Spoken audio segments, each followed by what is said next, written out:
পূর্ববিরোধের জেরে কুষ্টিয়ার মিরপুরের স্থানীয় পত্রিকা দৈনিক আজকের সূত্রপাতের প্রতিনিধি ফিরোজ আহমেদের উপর হামলা চালিয়েছে কয়েকজন প্রতিবেশী। মিরপুর বিজিবি সেক্টর পাড়ায় তার নিজ বাড়ির সামনে ভোরে হামলার এই ঘটনা ঘটে।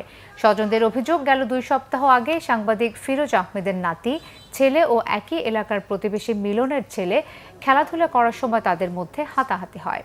এই ঘটনার জেরে আজ ভোরে স্থানীয় মসজিদে নামাজ পড়তে যাবার সময় তার উপর হামলা চালায় প্রতিবেশী মিলন সহ আরো কয়েকজন। এ সময় হাতুড়ি, ইট ও লোহার রড দিয়ে ফিরোজের মাথা, পা, হাত সহ শরীরের বিভিন্ন অংশে আঘাত করে গুরুতর আহত করা হয়। পরে আশেপাশের লোকজন ছুটে এলে হামলাকারীরা পালিয়ে যায়। পরে স্থানীয়রা তাকে উদ্ধার করে প্রথমে উপজেলা স্বাস্থ্য কমপ্লেক্সে নেয়, পরে উন্নত চিকিৎসার জন্য কুষ্টিয়া জেনারেল হাসপাতালে ভর্তি করা হয়েছে তাকে।